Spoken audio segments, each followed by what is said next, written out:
the BY-M1 mic worth buying? Let's find out.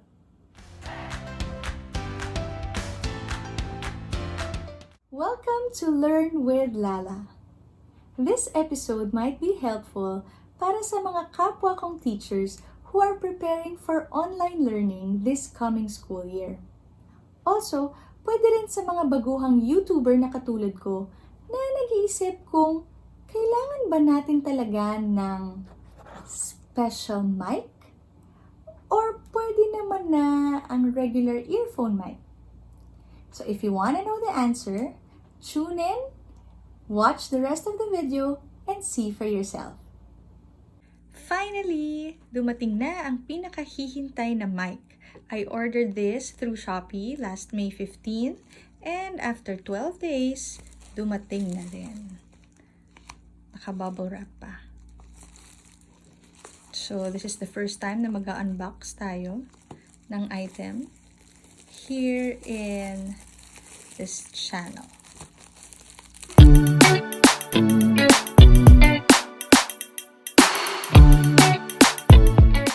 Initially, gusto ko sana ng ganitong mic, yung may pa-furball. O kaya ganito, lakas makasinger, di ba? And then I realized, ay, teacher pala ako. Ang weird naman kung makita ko ng mga students na nakaganitong mic, di ba? And so, I opted to buy this one instead. So, what is a lavalier microphone?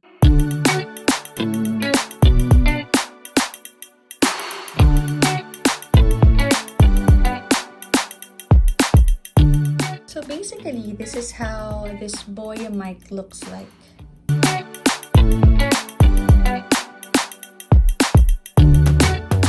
Now, there are two options here. There's the camera mode and the off and smartphone mode. If you will use the mic using your smartphone or your laptop, you don't need the battery at all. You just have to put it here in this mode. Okay, but if you will use this mic with your other cameras like your SLR or point and shoot, put the battery inside and then you have to turn this there. Cameras mode. Okay.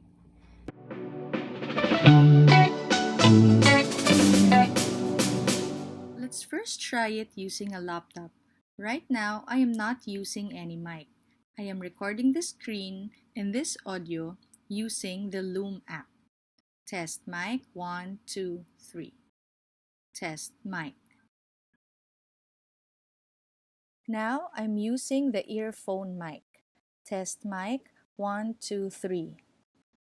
If you've watched my previous episode, I featured this website as one that offers fun educational games for the kids.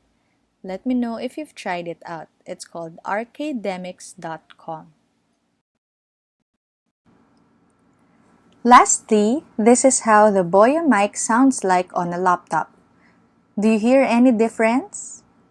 Well, I think using an earphone mic or a Boya mic is way better than not using a mic at all.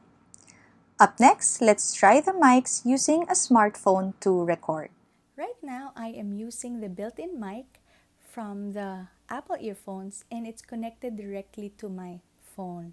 And this is what I usually use during Zoom meetings. So it says, the Boya BY-M1 is universal lavalier microphone, which can be used with cameras, smartphones, and other recording devices.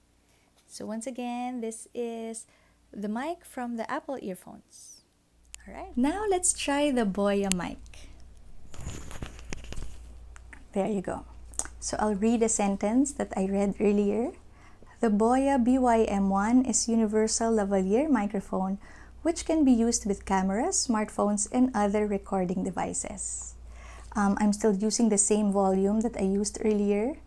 Do I sound different? Meron po ba kayong naririnig na difference with the one I used earlier, the built-in mic of the Apple earphones, versus this Boya M1 mic? Please make a comment down below. Let me know what you think. The question is, which is a better mic? At least in terms of, maybe clarity and the sound, especially kung ang purpose is for teaching or speaking here in this platform, in this YouTube channel. So let me know what you guys think. And by the way, alam niyo po ba kung magkano to? This is only 899 pesos. Yep, again, I bought this in Shopee, and if you have discount vouchers, of course, you'll get this for less. So, is it worth buying? Well, only you can decide. Remember, first, identify your purpose for buying a mic. Next, check your budget. And third, enjoy your gadget. So that's all for today, folks. See you in our next episode here in Learn with Lala.